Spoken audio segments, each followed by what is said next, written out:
Hi, welcome back. This is Jayne Turk, and we are working on delivering criticism and responding non defensively. So, the two sides of the same coin. And this is Let's Talk Turkey.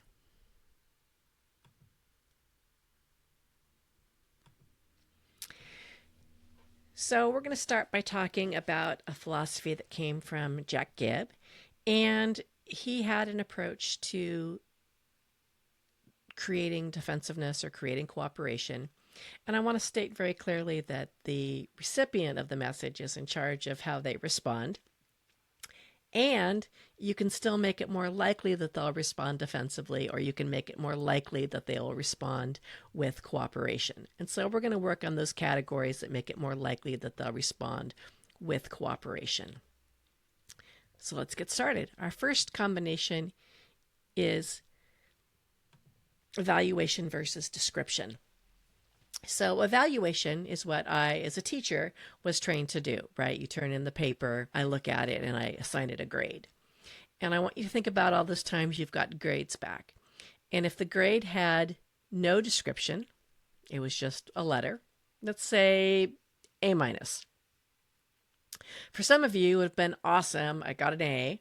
Others of you would have been like, what is going on here? Why did I get an A minus and not a real A or an A plus? And the answer is evaluation tends to create a feeling of defensiveness in us. However, if I give you a description, if I say, this did not meet the assignment requirements, or if I explain that there is this thing that you're doing at work that I wish you were doing differently, this thing that needed to happen and didn't, it's still not great. We still wish we were doing better, and we're more likely to be cooperative. We're more likely to do the thing that we wanted done. So we want to work not at giving evaluation, but instead of giving description. It's significantly more helpful to you as the person giving that feedback because you're more likely to get that cooperation. Next up, we have control versus problem orientation. So again, if I'm in a position of authority, it's easier for me to say, this is the right way to do it. Except it's not really easier because by taking over and telling you what to do, I am more likely to create defensiveness, which gets in the way of the task getting accomplished. If instead I say, okay, this is an outcome that I'm not happy with or that's not working, what can we do together to fix this problem? I'm more likely to get a productive solution. So think about it in terms of if you show up late for work and I say you needed to set your alarm clock earlier. For many of you, setting your alarm clock earlier, me taking control, wouldn't have in fact fixed the problem. And so you're not going to do it. And you're less likely to do anything at all because you're feeling that defensiveness. If instead I said, hey, I really need to make sure that you're here on time next time. What can we do together to make sure that happens? I might learn, for instance, that you're relying on the bus and the bus can run late during bad weather. Or I might learn that you have little kids who are in school and their school started later. So it's not going to be a regular thing that's a problem. So we can work together to come up with a solution that meets everybody's needs if we talk about it, if we approach it with a problem orientation mindset. Up next is strategy versus spontaneity. So first, let me say, you may be thinking that these cooperation categories are strategies, and you would be right. What Gibb meant when he talked about this was he meant about out and out manipulation. And when you know that you've been manipulated, how defensive you're likely to feel. And we want to always avoid that. So we want to be transparent. And so where this gets into spontaneity is if I have said, hey, this is a problem, let's fix it, and you say, this is a thing that would work, I need to be open to that. Because if you say, this is a thing that would help me be on time, for instance, and I'm like, no, just set your alarm clock earlier, or back to the defensiveness again. I taught junior high school for a year. And I had great experiences there. I had this one class, though, that was awful. And I want to say it was the second week of school, and I went into class and I said to my 7th and 8th grade students, here's the deal. I hate you. I'm pretty sure you hate me. This class isn't working for any of us, and that's not okay. I'm not going to survive the rest of the semester like this. You don't want to survive the rest of the semester like this, so we need to figure out what's going on and fix it. Now, I was more adamant than I actually felt because that was what worked with those kids. And it also acknowledged the fact that they didn't like me either, and that wasn't earth-ending for me. And so they sat down and they brainstormed what they needed, and the answer that they came up with was naps, which either was intended to push my buttons and make me say, oh, no, no, no, we're not doing that, or it was really aware of the fact that middle school age kids are not getting enough sleep. Well, I am really proud of the way I responded. So this was a class that met right after lunch. And I said, cool, naps are what you need. I will give up half of my lunch hour and be here with the lights down low, and you can come in and you can take a nap. Or you can come in and draw, or come in and talk quietly. And for the last half hour of lunch and the first 10 minutes of class, we'll just have quiet time. And then after that, I need us to be super productive. And I'm not going to say that they weren't middle schoolers and that they were perfect angels after that. What I am going to say is that they were great, and that we left this in a place of mutual respect, and that we really made it work for us for the rest of the semester. In fact, I think maybe my favorite going away card comments came from that group of students. So if you treat people with respect and you're open to what they say they need, you're likely to not only not create defensiveness, but to get a solution that works. Neutrality versus empathy. And again, I'm going to talk about teaching. So new teachers are often told, especially young ones and especially women, that they can't relate too much to the students. They'll get taken advantage of. Here's the thing. Neutrality is actually indifference. And no human reacts well to being treated with indifference. Instead, and we spent a lot of time talking about empathy already, instead, if we can respond with empathy, we are much more likely to have positive, constructive solutions. So, do I always have to agree with the way that you are feeling or the thing that you did that's created a problem? Absolutely not. Remember, empathy does not mean agreement. If, however, I treat you with respect and I can imagine myself in your shoes, I'm more likely to create cooperation. And both of us are going to be able to work better together. So, be empathetic, be human. It's not what's wrong with the world. Next up, we have superiority versus equality. And I love teaching about this in a physical classroom, my favorite story being the semester that I decided to illustrate what superiority looked like literally, and I climbed up on top of the desk in the front of my classroom. And I said, now listen to me. I am here to give you peons knowledge and wisdom, so be quiet and take it all in. I, of course, was joking, illustrating superiority. And that is the way that people who are being superior are received by us, right? Is that pedestal that they put themselves on doesn't impress us, right? Making this particularly ironic is I am afraid of heights. And I realized very quickly that not only was I now shaking because I was up on the table, but that I could not figure out a graceful way down from the table that didn't terrify me. I ended up having to let class go so I could figure out a way off the table. I won't do that again. So instead, though, what we're going to do is we're going to say, let's work on this together. And I want to be very clear. We're not equal. Pretty much everybody watching this video sings better than I do. And I hope that I have a greater supply of communication knowledge than people watching this video. We all have strengths, we all have weaknesses. We're not equal, and that's okay. But treating people with equality is basically treating them with respect and assuming that we all have something to give. So let's work on this together. And finally, certainty versus provisionalism.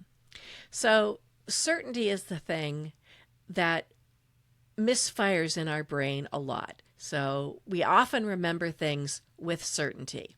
I remember locking the door when I left my house. I remember unplugging my flat iron. Absolutely, I remember those things. And I've still come home to a front door that was not only not locked, but I actually left open.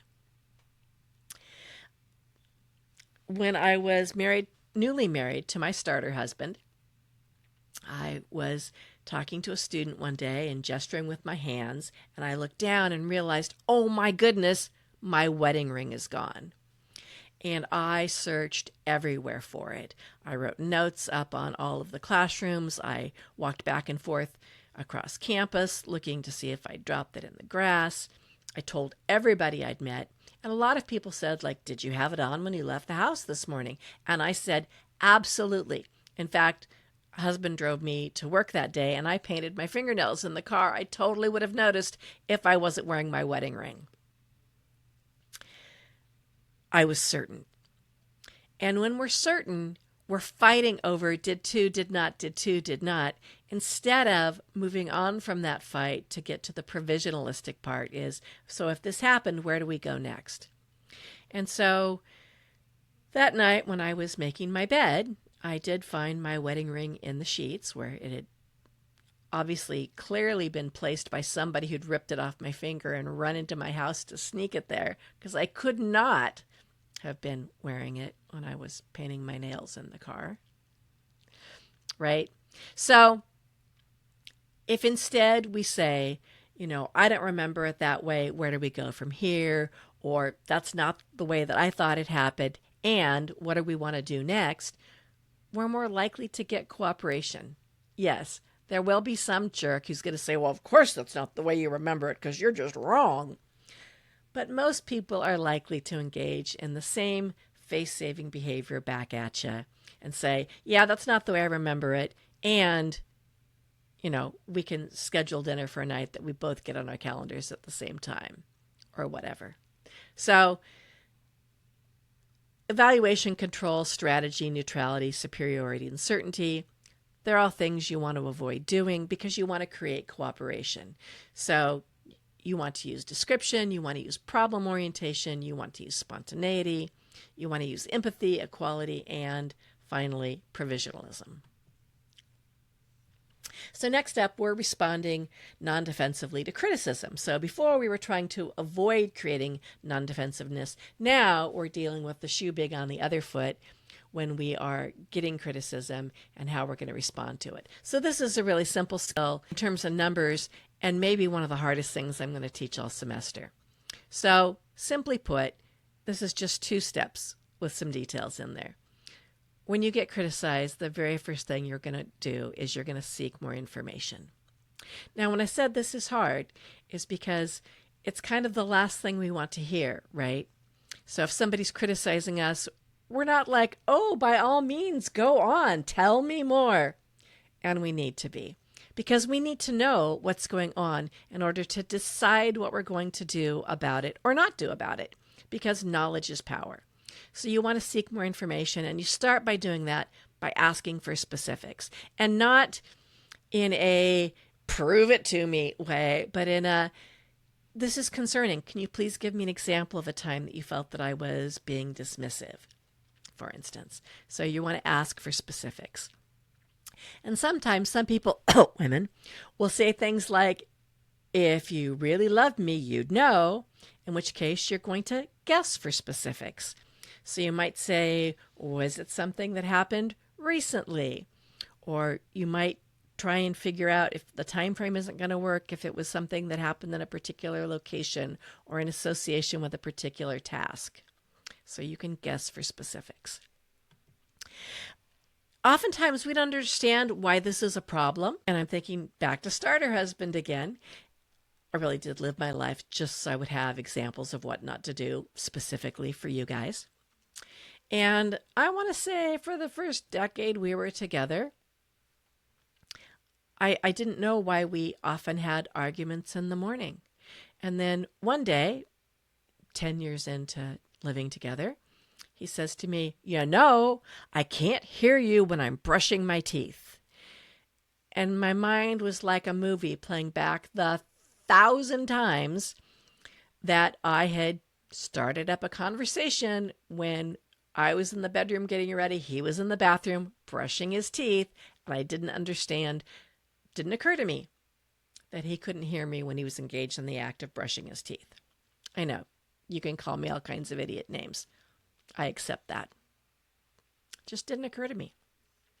So we often don't understand what the consequence is to somebody else to a behavior that we think is benign. Another example that some of you with roommates have had over the years is if your roommate is constantly hitting the snooze button.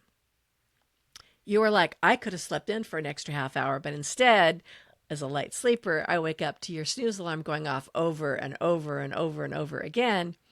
But the person who's hitting the snooze alarm doesn't have that problem.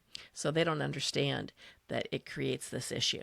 So ask about the consequences, but again, ask about it in coming from a place of curiosity. Explain to me what harm is in this so I understand. And we just finished talking about paraphrasing. We're going to paraphrase here. We're going to say, so if I understand you correctly, what you're concerned about is this because of this. And so you're going to be proving to them that you are listening to them. And this, folks, is key. Unfortunately, in life, there are going to be times that people have problems and concerns that you can't fix. The one thing that you can always do, though, is you can listen to them. And I'm going to say at least 50% of the problems that you're going to encounter in life are significantly lessened or eliminated because you proved you listened. And so think about it. If you call customer service and you say, hey, this is a problem, and they're like, I can't do anything about that, you're more angry. If the person takes the time to listen to you and paraphrase, prove to you that you were heard, even if they can't do something about it, you are more likely to be satisfied, or at least more satisfied. So paraphrase. Tell them the thoughts and the feelings that you're hearing in your own words. We're still not done with step 1. This is where it gets even harder emotionally. So you're going to find that many people in your life, they raise one issue, but there's really something deeper and bigger that's bothering them. They're not sure that they're willing to take the emotional risk that comes with raising that second issue. And so they might talk to you, for instance, I mentioned the being late. So they might talk to you about being late. But really what's going on is another thing that you're doing. And you need to know that. You need to know that information. You can choose after you know what you're going to do.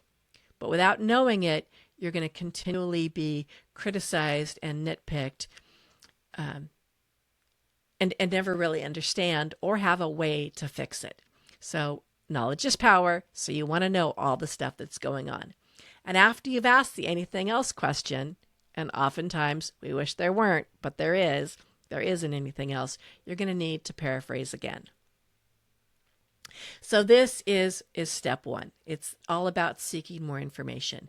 This gives you that knowledge about what's going on, what the other person's thinking, what they're concerned about, why, and they feel heard.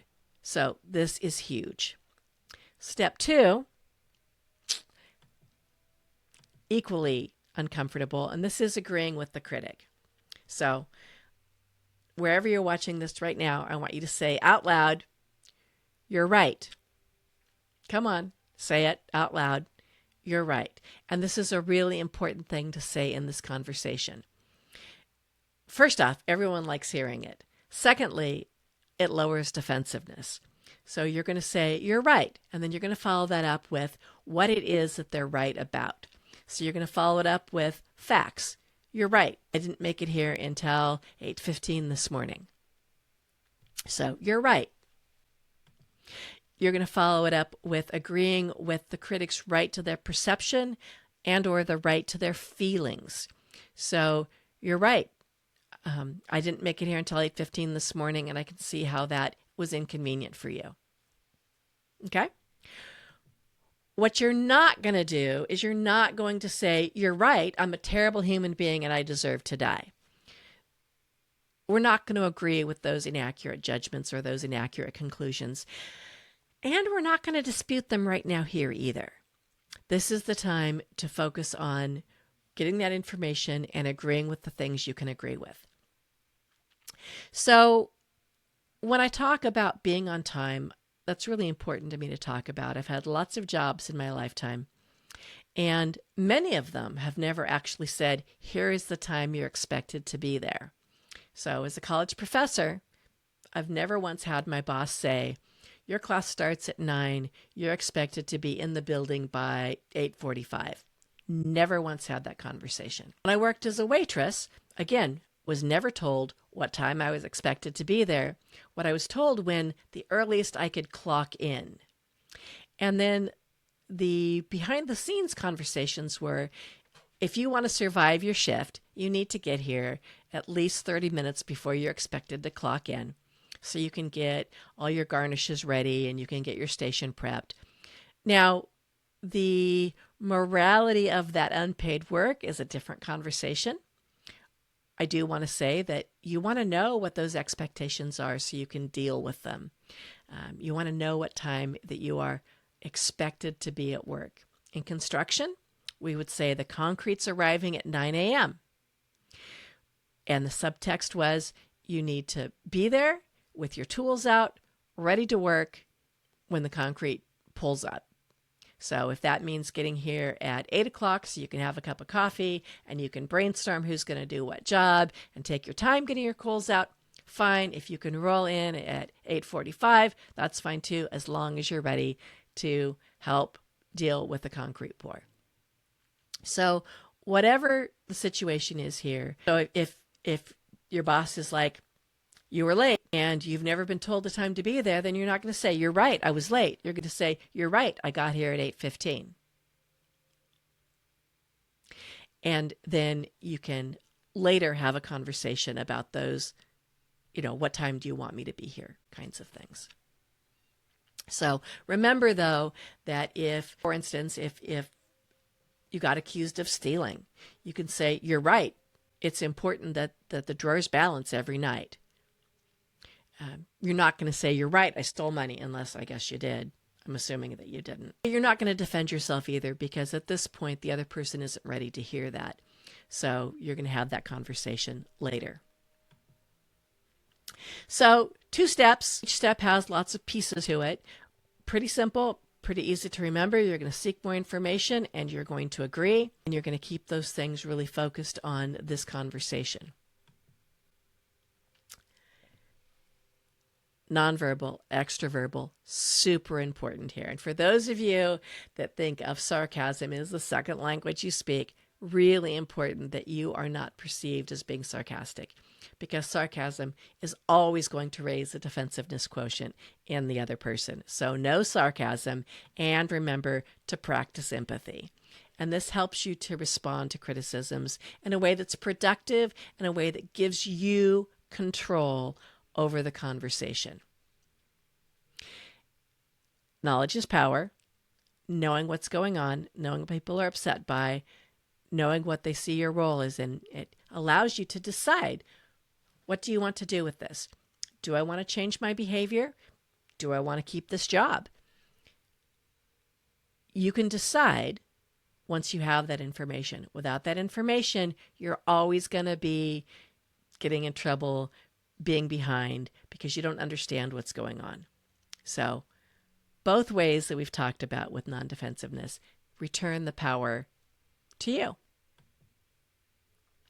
So for this week's discussion board,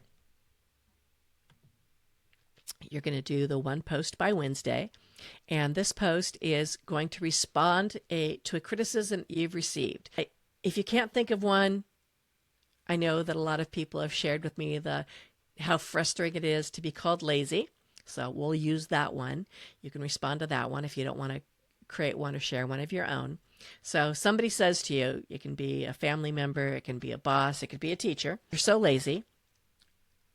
How do you respond back? So we got those 2 steps with lots of pieces to them. So show me that you paid attention. So respond to that.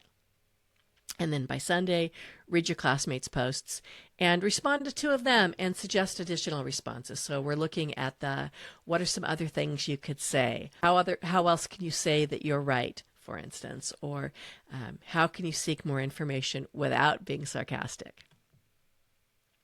And then our sim journal is you're going to do the simulation journal after you've done the activity in the discussion boards. So you're reading the discussion board posts and responding to classmates. And then you're going to reflect on what it's like to be non-defensive. You're going to answer the same questions. Was a technique effective? Why or why not? What are reminders I need for next time? For some of you, it's to say the words, "You're right," even when you're feeling pissed off. And then, is this skill integrated?